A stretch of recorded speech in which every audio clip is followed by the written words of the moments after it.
uma coisa que a gente sempre debate, ou no ar ou fora dele, né? Segurança.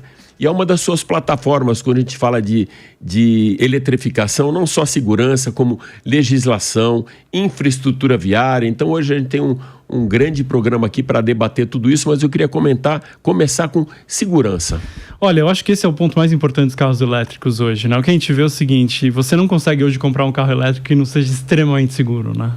Praticamente todos os carros elétricos à venda no Brasil hoje, por exemplo, eles previnem atropelamento de pedestre, né? Então eles freiam sozinho para os pedestres. Eles freiam sozinho caso você se distraia no smartphone e alguém breque na sua frente, né? Então a segurança deles começa por aí. Depois, lógico, quando a gente fala de segurança de carro elétrico, imediatamente se vem a questão da preocupação com a segurança desses veículos carregando, né? E esse é um ponto muito acessível. Eu estou à frente da pasta de segurança na BVE, é um assunto que eu trato dentro do meu GT de segurança.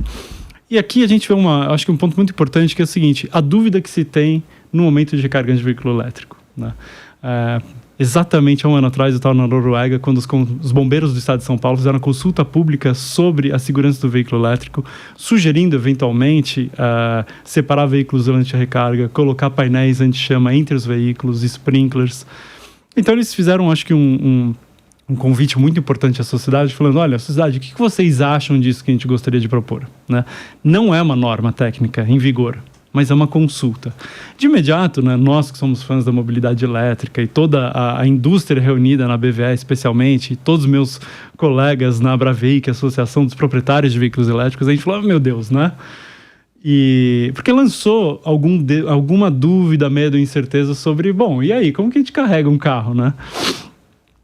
É seguro o processo? Então eu acho que isso que é o legal dos bombeiros serem consultados, porque nos obrigou a ir para países muito desenvolvidos como Noruega, para a China, para a Europa de forma geral, para os Estados Unidos, ver, bom, como que vocês lidam, né, com essa segurança na garagem. Porque até te interrompendo rapidamente, a gente chegou até a comentar sobre isso, dessa polêmica que deu aqui na cidade de São Paulo. Exato. Daquela separação por muro, 6 metros de distância, isso. Não pode ser no segundo subsolo. Exato. Uma série de coisas que muitas vezes eram até fake news, era um processo mais de aculturamento e tentar entender do que uma legislação que seria imposta, não é isso, Exatamente, Cláudio? Esse é o ponto, né? Então, de imediato, o que a gente observou e a gente pergunta, foi para a Noruega: oi, Noruega, como que vocês lidam com um carro que recarrega numa garagem?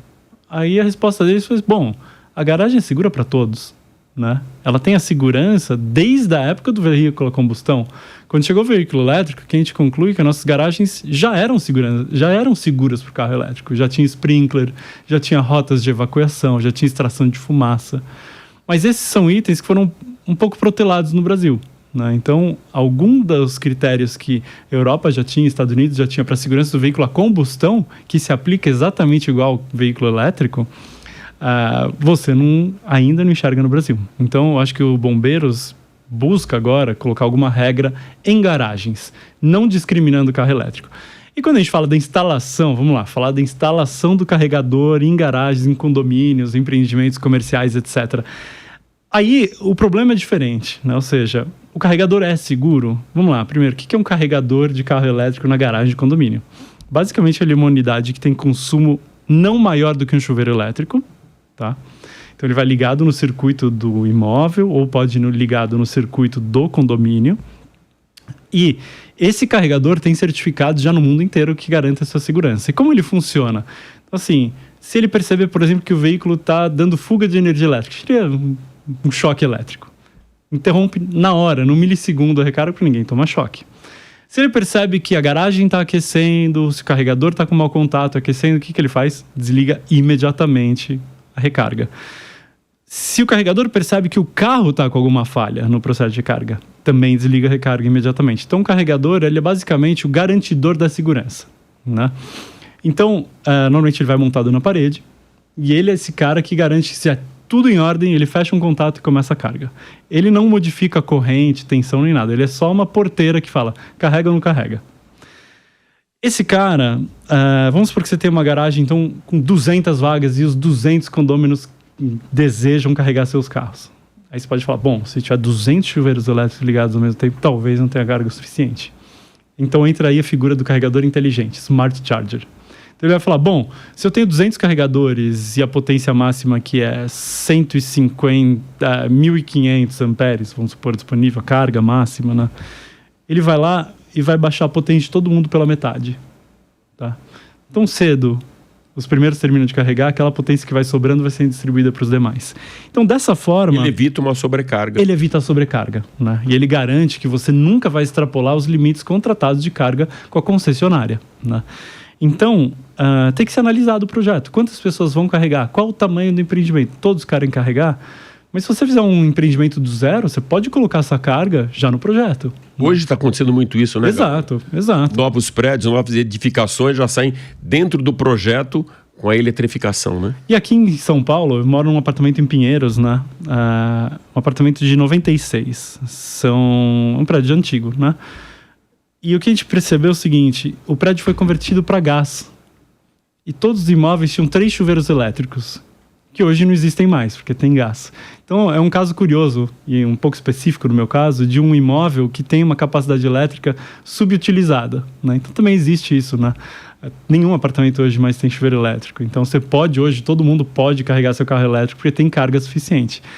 Então, tudo isso para dizer o seguinte, o processo de recarga ele é muito seguro, né?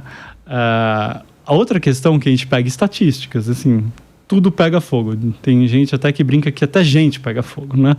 Mas, enfim, quando a gente pega fogo de carro elétrico, né? Então se a gente pegar um recorte de 100 mil veículos, né? Onde foi feita estatística de uma grande seguradora, só 25 elétricos pegam fogo. Desses 25, só 14% pegaram fogo carregando. Porque justamente no momento que o carro está carregando, que ele está absolutamente sendo monitorado quanto à segurança dos seus equipamentos, né? Os outros, aí 86% do tempo que o carro elétrico pega fogo é numa colisão, teve sua bateria modificada ou num reparo, né? Mas é muito raro ele pegar fogo estacionado, né? E lembrando que no Brasil a gente está com 200 mil veículos eletrificados, né? E a gente teve até o momento 4 incêndios de veículos eletrificados, 3 deles híbridos e um 100% elétrico. Então, os números brasileiros já são muito melhores do que os da estatística americana, né? Porque a gente está recebendo agora... Não, melhores do que motores a combustão. Bem Exato. Melhores. Ah, bom, se a gente for falar de motores a combustão, quase 1.600 vão pegar. Do mesmo recorte de idade, tá? Eu não estou comprando veículos antigos com novos. A gente está pegando a mesma idade. Então... O Brasil já está muito melhor que a estatística americana de carros elétricos e muito melhor ainda em relação aos veículos a combustão. E veículo a combustão, eu desafio um motorista profissional na cidade de São Paulo que não veja quase todos os dias um carro que pegou fogo, né? A gente já normalizou, né? Se tornou uma coisa do dia de, olha, aquele carro pegou fogo. Ah, notícia tal pegou fogo. E aí eu acho que vem finalmente o último ponto muito importante da conversa sobre segurança, que é, ok, pegou fogo, eu vi num vídeo aí que não dá para apagar. Não, te interrompendo, eu vi que tem muita fake news, aparecem vídeos na internet, mais um elétrico pegou fogo. Você vai ver um vídeo de 15 anos atrás. De um diesel, né? De um carro diesel a gasolina que teve um acidente na estrada e esse cara puxa ali, olha, mais um veículo elétrico pegando fogo, que é moda, que dá audiência, enfim. Então, de novo, eu falo assim, se a gente for ver, em São Paulo só batem Porsches. Né? Porque é o que vira notícia. Boa. Mas Celta, Corsa... Esses não acontecem absolutamente nunca batem. Não tem acidente. Não tem acidente. Então o carro elétrico, por ser uma novidade, ele se torna muito popular quando acontece um episódio desse. E no que tange a questão de apagar ou não, se você falar para um bombeiro militar de São Paulo, não dá para apagar um carro elétrico, você está ofendendo o bombeiro. Porque o bombeiro apaga tudo. Tá? Ele coloca a vida dele em primeiro lugar antes da família dele para salvar a nossa. E ele apaga tudo sim, né? Então, o veículo elétrico dá para apagar, né? Ele leva menos tempo para apagar, muitas vezes carro a combustão. A forma de combate é bastante simples, é água. E depois que as chamas extinguirem, você coloca um cobertor em cima dele, é uma manta anti-incêndio, e aí você pode remover o carro com toda a segurança, né? E a gente já fez muitos ensaios. Eles vão se tornar públicos em algum momento, mas já foram feitos muitos ensaios no Brasil, né? E a gente pôde comprovar isso. E finalmente, para sair de um lugar eu vi um vídeo na rede social, quando o carro pega fogo elétrico a combustão, existe o total calorífico desse carro. Então, assim, quanto daquele carro vai virar calor e eventualmente comprometer uma estrutura de uma garagem, de um prédio, etc. E esse número, para nossa surpresa, as estatísticas estão saindo agora sobre os veículos elétricos comparado à combustão. Deu que os primeiros números que a gente tinha a respeito de veículos a combustão eram veículos dos anos 70 e 80. Muito ferro, para-choque de ferro, né? Só que os veículos a combustão ganharam muito plástico, até o tanque é de plástico, né? Então, quando o carro, a combustão pega fogo, até o tanque desmancha, sai o combustível, pega fogo e gera muito calor. Quando você compara o carro elétrico de hoje, eles são muito próximos. Alguns carros elétricos têm um total calorífico menor que um carro a combustão. Então, ele gera menos dano ao patrimônio. E também outra questão é a seguinte, um veículo a combustão, quando pega fogo, o tanque espalha o combustível e o pico de temperatura é muito alto e muito rápido, né? Já um carro elétrico, o Celeste tem até 12 minutos, né, que a gente chama de golden time, para chamar o bombeiro e pensar no que fazer, evacuar, etc. Então, quando a gente traz a ciência de todos esses dados, eu digo o seguinte, o veículo elétrico, ele é a solução, não o problema para o incêndio, né? Então agora acho que tem uma missão nossa, realmente, de ABRAVEI e a BVE, de trazer todas essas partes, né? Bombeiros, universidades, as montadoras, as entidades condominiais todas, para conhecer o veículo elétrico, então ficarem tranquilas que ele pode sim carregar na garagem. Que a gente vai ver muita gente falando, ele não pode carregar na garagem porque eu também não posso abastecer um veículo na garagem com combustível. Olha, combustível ele é inflamável, ele gera gás, ele derrama. A eletricidade, gente, a gente toma banho com 7.000 watts de potência, 15 centímetros da cabeça e nunca foi um problema. E você não precisa pedir autorização do condomínio para instalar um chuveiro elétrico na sua casa. Exato. Que consome muito mais do que isso. Exato, né? Então, assim, eu recomendo que a instalação seja feita tanto de um chuveiro elétrico quanto de um carregador por um profissional do ramo. Emita aí uma RT, né, que é basicamente a garantia que você contratou um profissional que entende daquilo e ele lavra então um documento atestando a segurança daquela instalação, né, que ele faça uma vistoria técnica, dê garantia para sua instalação. É óbvio que um carro elétrico vai carregar eventualmente por 6, 7 horas e o chuveiro talvez 15 minutos. O chuveiro, você está embaixo dele, deu um curto, você desliga e pronto, desliga a chave. Às vezes o carro não está na garagem sendo observado. Então, a instalação elétrica tem que ser bem feita, né?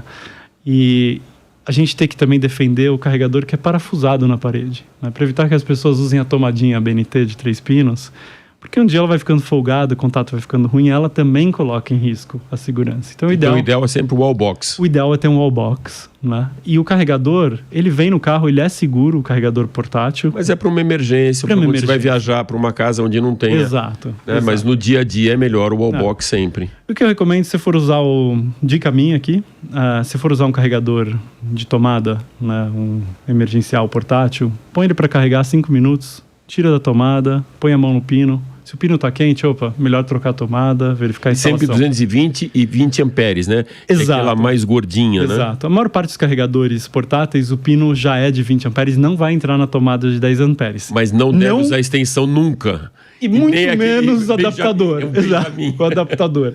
Então, assim, tem muita gente que faz isso com a sua air fryer. Não faça isso. Gauer, coloca eu já fiz a tomada isso com aquecedor em casa e acordei com a tomada derretida. Então. Olha o perigo, cara. Então, assim, não faça isso. O que será que aqueceu o seu quarto? A tomada ou o aquecedor? Exatamente.